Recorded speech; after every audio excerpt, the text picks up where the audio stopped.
സഹോദരന്മാർ, ഇവിടെ ലോക സമാധാനത്തെക്കുറിച്ചും അതുപോലെ തന്നെ നമ്മുടെ ഈ സ്ഥാപനത്തിൻ്റെ 37ാമത് വാർഷിക പരിപാടിയുമാണ് നമ്മുടെ മുഖ്യമന്ത്രി ഉദ്ഘാടനം ചെയ്യപ്പെട്ടത്. ഞാൻ വാസ്തവത്തിൽ ഇവിടെ ധാരാളം പരിപാടികൾക്ക് വന്നിട്ടുണ്ട്. ഒരു പ്രത്യേകത ഇവിടെ ഞാൻ കണ്ടത്, 2 കാര്യങ്ങൾക്കാണ് ഞാനൊരു പ്രത്യേകത ഓരോ സമ്മേളനത്തിലും കാണുന്നത്. ഓരോ സമ്മേളനത്തിലും ആളുകളുടെ എണ്ണം വർദ്ധിക്കുന്നു എന്നതാണ് ഒന്ന്. എന്ന് പറഞ്ഞാൽ ഇവർക്ക് ഇതിൻ്റെ വളർച്ച ഓരോ ദിവസവും ഇത് വളർന്നുകൊണ്ടിരിക്കുകയാണ്. എത്രമാത്രം ശത്രുക്കൾ ഉണ്ടെങ്കിലും ആ ശത്രുത ഇതിന് വളർച്ചയാണ് നൽകുന്നത് എന്ന കാര്യത്തിൽ സംശയവുമില്ല. ഞാൻ ഏതായാലും ആ കാര്യത്തെക്കുറിച്ചൊന്നും പറയുന്നില്ല. അതുപോലെ രണ്ടാമത്തെ കാര്യം, ഞാനിവിടെ വന്നപ്പോൾ നോക്കിയ ഒന്ന് സരസിനെയാണ്. അതുപോലെ രണ്ടാമത് ഞാൻ ശ്രദ്ധിച്ചത് നമ്മുടെ ബഹുമാന്യനായ ഉസ്താദിന്റെ മുഖത്താണ്. ഒരിക്കലും വയസ്സ് എന്ന് പറഞ്ഞാൽ 60-51 ആവുകയല്ലാതെ 61 ലക്ഷണം കാണുന്നില്ല. 60 ആണെങ്കിൽ 59 വയസ്സ് കുറയുകയാണ്. അത് ഈ വളർച്ചയ്ക്കൊരു ഘടകമാണെന്ന് ഞാൻ മനസ്സിലാക്കുന്നു. ഏതായാലും ഒന്നേ എനിക്ക് പറയാനുള്ളൂ, ഇതിന്റെ വളർച്ചയിൽ ആരും അസൂയപ്പുണ്ടാലും ഇത് വളരുക തന്നെ ചെയ്യും. ഇതിനെ ഒരിക്കലും നശിപ്പിക്കാൻ സാധിക്കില്ല എന്ന് മാത്രം ഞാൻ പറയട്ടെ. എന്നെ സംബന്ധിച്ചിടത്തോളം പറഞ്ഞാൽ ഞാനിപ്പോൾ പ്രതിയാണ്. ഞാനൊരു എന്നെ പ്രതിക്കൂട്ടിൽ നിർത്തിയിരിക്കുകയാണ്. ഞാൻ അറിയാത്ത കാര്യങ്ങൾ പോലും എൻ്റെ പേര് കെട്ടിച്ചമക്കുകയാണ്. എനിക്കതിനൊന്നും വിരോധമില്ല. പണ്ട് കമ്മ്യൂണിസ്റ്റുകാരൊരു നാടകമുണ്ടാക്കി, എന്നെ കമ്മ്യൂണിസ്റ്റാക്കി എന്ന്. അപ്പോൾ കോൺഗ്രസ്സുകാരൊരു നാടകമുണ്ടാക്കി, എന്നെ കോൺഗ്രസ്സാക്കി എന്ന്.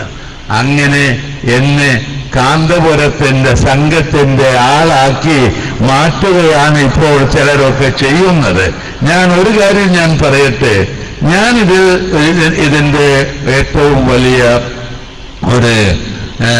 ഇതിനോട് താല്പര്യമുള്ള ഒരാളാണ്. അതിനുള്ള കാരണം ഇത് നേരെ ചൊവ്വേ വളരെ ഭംഗിയായി നടത്തുന്നു. ഇവിടെ തുടങ്ങി ഇന്ന് ഇന്ത്യ രാജ്യം മുഴുവൻ വ്യാപിച്ചു കിടക്കുന്ന സ്ഥാപനങ്ങളുള്ള ഒരു പ്രസ്ഥാനമായി ഇതിനെ വളർത്താൻ വേണ്ടി സാധിച്ചു.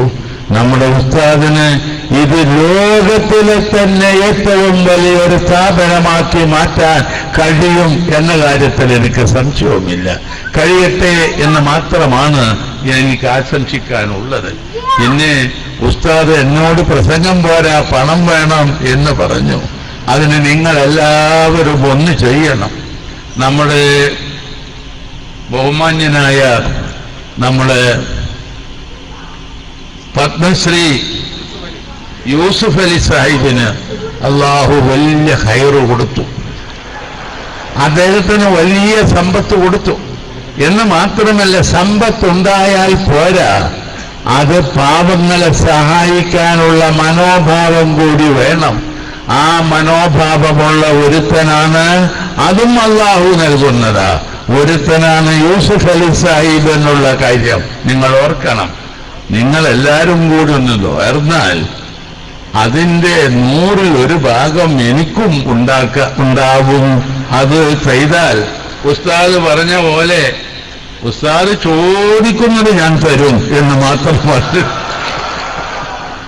എനിക്ക് പറയാനുള്ളത്. ഏതായാലും നമ്മുടെ യൂസുഫ് അലി സാഹിബിനെ സംബന്ധിച്ചിടത്തോളം പറയാതിരിക്കാൻ നിർവാഹമില്ല. ഏത് നല്ല കാര്യങ്ങൾക്കും വേണ്ടി എന്ത് ചെലവിടാനും മടി കാണിക്കാത്തൊരു മനോഭാവം അദ്ദേഹത്തിനുണ്ട് എന്നത് ഏറ്റവും പ്രശംസിക്കേണ്ട കാര്യമാണ്. ഞാൻ ആ കാര്യത്തിൽ അദ്ദേഹത്തെ എന്നും അഭിനന്ദിക്കുന്ന ഒരാളാണ്. ഏതായാലും എനിക്ക് ഒന്നേ പറയാനുള്ളൂ, ഇവിടെ ഇപ്പോൾ ലോക സമാധാനത്തിനെ കുറിച്ചൊക്കെ പറഞ്ഞു. ഒരു കാര്യം ഞാൻ മനസ്സിലാക്കിയെടുത്തോളം ഇസ്ലാം മതം എന്ന് പറയുന്നത് സമാധാനത്തിന്റെ മതമാണ്. സമാധാനത്തിന്റെ മതമാണ് ഇസ്ലാം മതം എന്ന് പറയുന്നത്. എന്ന് പറഞ്ഞാൽ എവിടെയും വിട്ടുവീഴ്ച പോലും ചെയ്യുന്നൊരു മതമാണ് ഇസ്ലാം മതം എന്നാണ് ഞാൻ മനസ്സിലാക്കുന്നത്. മുശ്രിക്കീങ്ങളുമായി ഉണ്ടാക്കിയ സന്ധി, ആ സന്ധിയിൽ അള്ളാഹുവിന്റെ റസൂലായ മുഹമ്മദ് എന്ന് പറഞ്ഞപ്പോൾ അത് ഞങ്ങൾ അംഗീകരിക്കില്ല. അബ്ദുള്ളയുടെ മകൻ മുഹമ്മദ് എന്ന് പറഞ്ഞപ്പോൾ അത് വെട്ടി അബ്ദുള്ളയുടെ മകൻ മുഹമ്മദ് എന്ന് തിരുത്തിയത് എന്തിനു വേണ്ടിയാണ്? സമാധാനത്തിന് വേണ്ടിയായിരുന്നു എന്നുള്ള കാര്യം നാം ഓർക്കണം. ഇപ്പോൾ പെഷവാറിൽ 132 കുഞ്ഞുങ്ങളെ നിങ്ങൾ ആലോചിച്ചു നോക്കൂ.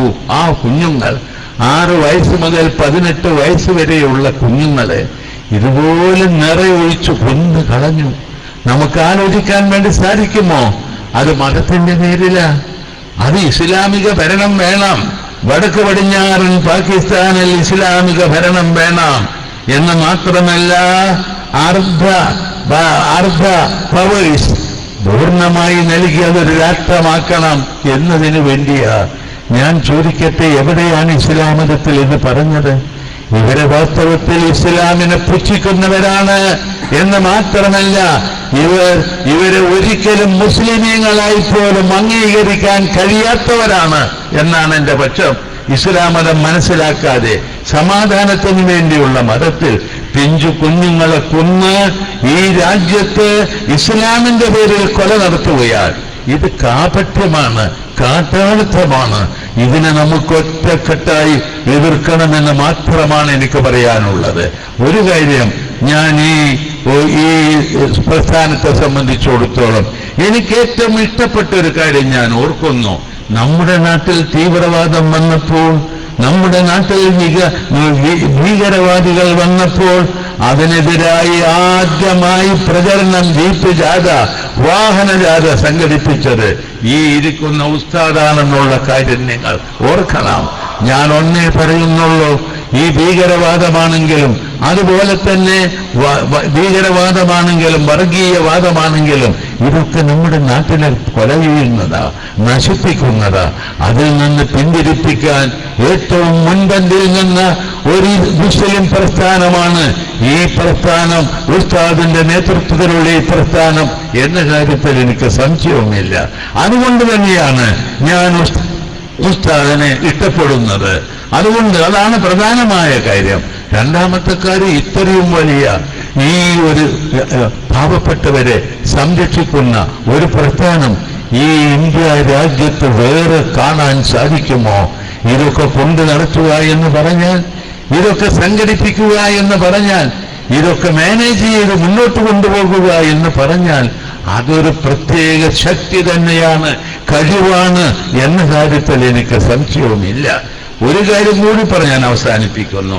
ഉസ്താദിനോട് എനിക്ക് പറയാനുള്ളത്, ഇവിടെ പല കോഴ്സുകളുമുണ്ടെന്ന് അദ്ദേഹത്തിന്റെ പ്രസംഗത്തിൽ അദ്ദേഹം പറഞ്ഞു. ശരിയാണ്. ഒരു കോഴ്സ്, എങ്ങനെയാണ് ഒരു പ്രസ്ഥാനം തുടങ്ങുക, എങ്ങനെയാണ് അതിനെ നയിക്കുക, എങ്ങനെയാണ് അത് സംഘടിപ്പിക്കുക, ഇത്യാദി കാര്യങ്ങളെക്കുറിച്ചൊരു കോഴ്സ് ഇവിടെ ഏർപ്പെടുത്തണം. അത് ഉസ്താദ് തന്നെ ക്ലാസ് എടുക്കണം എന്നാണ് എനിക്ക് പറയാനുള്ളത്. അത് ആ കഴിവാണ് ഈ കാണുന്നതെല്ലാം തന്നെ. അതുകൊണ്ട് ഞാൻ ഒന്നേ പറയുന്നുള്ളൂ, ഈ പ്രസ്ഥാനം ഈ നാട്ടിൽ ജീവിക്കണം. മതസൗഹാർദ്ദത്തിന് വേണ്ടിയുള്ള പ്രസ്ഥാനം, മതേതരത്വത്തിന് വേണ്ടിയുള്ള പ്രസ്ഥാനം, പാവങ്ങളെ സഹായിക്കുന്ന ഈ പ്രസ്ഥാനം ആര് വിചാരിച്ചാലും തച്ചുടക്കാൻ സാധിക്കില്ല. ഇതിനെ സഹായിക്കേണ്ടത്, വളർത്തേണ്ടത് ഈ നാട്ടിലെ മുഴുവൻ ജനങ്ങളുടെയും കടമയാൽ. ഞാനൊരു സമ്പന്നനൊന്നുമല്ല, ഞാൻ പരസ്യമായി പറയുന്നുമില്ല, എന്നാലും എൻ്റെ കഴിവിനനുസരിച്ച് ഞാൻ ചെയ്യും എന്ന് മാത്രം ഞാൻ ഉസ്താദിനോട് പറയുന്നു. ഞങ്ങളുടെ ശമ്പളം എന്ന് പറഞ്ഞാൽ 48,000 ഉറുപ്പികയാണ് ഒരു മാസം. ഉസ്താദ് മനസ്സിലാക്കേണ്ട കാര്യം, ഞങ്ങൾ മന്ത്രിമാരുടെ ശമ്പളം 48,000 ഉറുപ്പികയാണ്. ഇപ്പൊ സാമ്പത്തിക പ്രയാസം വന്നപ്പോൾ ഞങ്ങൾ അതിൽ 20% കട്ട് ചെയ്യാൻ തീരുമാനിച്ചു, ഒഴിവാക്കി. അത് കഴിഞ്ഞാൽ പിന്നെ ഒരു 40ന്റെ അടുത്തേ ഉള്ളൂ. എനിക്ക് ചെലവും കഴിയണം, വീട്ടുകാർക്ക് വേണ്ട. അത് കഴിഞ്ഞാൽ എത്ര ഉണ്ടാവുമെന്ന് ഉസ്താദ് കണക്കാക്കിയാൽ ആ സംഖ്യ ഞാൻ കൊടുക്കാൻ തയ്യാറാണ് എന്ന് അത് ഉസ്താദ് കണക്കാക്കിയാൽ മതി, ഞാൻ കൊടുക്കാൻ തയ്യാറാണ് എന്ന് മാത്രം പറഞ്ഞുകൊണ്ട് എല്ലാ നിലയിലും നല്ല ഒരു ഭാവി ഈ പ്രസ്ഥാനത്തിനുണ്ട്. ഈ പ്രസ്ഥാനം നയിക്കുന്ന ഉസ്താദിന് അല്ലാഹു ദീർഘായുസ്സും പൂർണ്ണ ആരോഗ്യവും നൽകട്ടെ എന്ന് മാത്രം പറഞ്ഞുകൊണ്ട് ഞാൻ എൻ്റെ വാക്കുകൾ നിർത്തുന്നു. അസ്സലാമു അലൈക്കും.